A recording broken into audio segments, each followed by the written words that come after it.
আজ আমি তোমাদের আলোচনা করব ক্লাস 12 ফোর্থ সেমিস্টারের সত্যাপেক্ষক এবং সত্য সারণীর লজিক কিছু। দেখো, আগের দিন আগে আমার কয়েকটা ভিডিও দেওয়া আছে, তোমরা একটু দেখে নিও।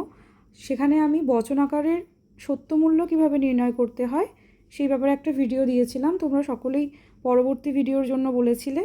দেখো, এই ধরনের প্রশ্নও কিন্তু আসে যে বাক্যকে প্রতিকায়িত করে তাকে তার সত্যমূল্য নির্ণয় করা। তো আমরা বাক্যকে কীভাবে বচন আকারে পরিণত করে তারপর সত্যমূল্য নির্ণয় করব সেটা আজকে শিখব। প্রথমে দেখো আছে, আমি একটা উদাহরণ লিখে নিয়েছি।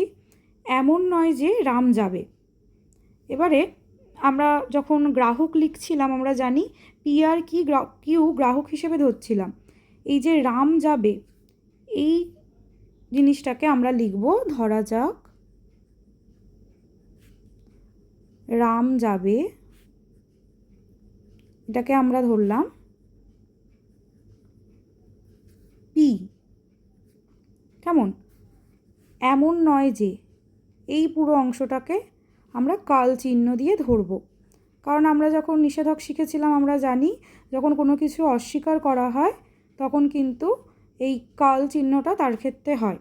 এমন নয় যে রাম যাবে, এটা আমরা লিখে নেব আগে। যে যাই বাক্য আমাদের দিক আমরা আগে এভাবে সাজিয়ে নেব। এবার এই বাক্যটির সাংকেতিক রূপ কীভাবে দেখে নাও। বাক্যটির সাংকেতিক রূপ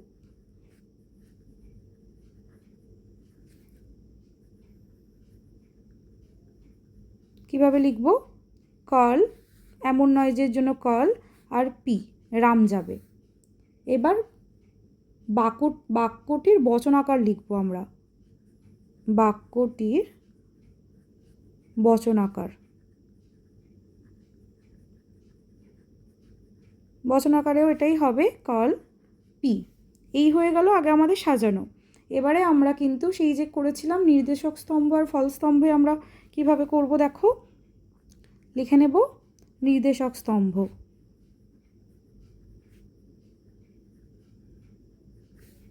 আর এদিকে লিখে নেব ফল স্তম্ভ। হলো, একটা লাইন টেনে নিলাম। আচ্ছা দেখো, তাহলে দেখো এখানে তো গ্রাহক আমাদের একটাই আছে, শুধু পি আমরা লিখে নিলাম, একটা গ্রাহক আমরা লিখে নিলাম। এবারে ট্রু ফলসের টি আর এফ, এখানে দুটো টি দুটো এফ লেখার দরকার নেই। আমাদের গ্রাহক যখন একটা তখন আমরা শুধু লিখব টি আর একটা এফ। আচ্ছা, এতদূর পর্যন্ত আমরা সাজালাম। এবারে ফল স্তম্ভে আমরা কিভাবে লিখব? ফল স্তম্ভে এখানে কোনো আমাদের এটা ছিল পুরো যেটা রয়েছে আমাদের ফাইনাল যে বচনাকারটা সেটা আমরা লিখে নেব। তাহলে এখানে দেখো অস্বীকার করা হয়েছে প্রি গ্রাহককে, তাহলে টিকে যদি আমরা অস্বীকার করি আমরা কি লিখব? এফ। এফকে অস্বীকার করলে কি লিখব? টি। আচ্ছা, তাহলে এখানে আমাদের ফল স্তম্ভে দেখো দুটো সত্যও নেই দুটো মিথ্যাও নেই, সত্য মিথ্যা মিলিয়ে আছে। তাহলে আমরা উত্তরে কি লিখতে পারি? আমি বলে দিয়েছিলাম আগের ভিডিওতে যে এই ক্ষেত্রে বাক্যটির সত্য মূল্য হবে আপতিক।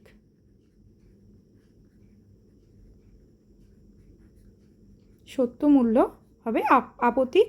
তার কারণ হচ্ছে এর মধ্যে সত্য মিথ্যা মিলিয়ে রয়েছে, তাই এই বাক্যটির সত্য মূল্য আপতিক। দেখে নাও তোমরা। ভিডিওটি ভালো লেগে থাকলে লাইক কমেন্ট শেয়ার করে দিও। পরবর্তী কোন বিষয়ে ভিডিও দেখতে চাও কমেন্ট করে জানিও।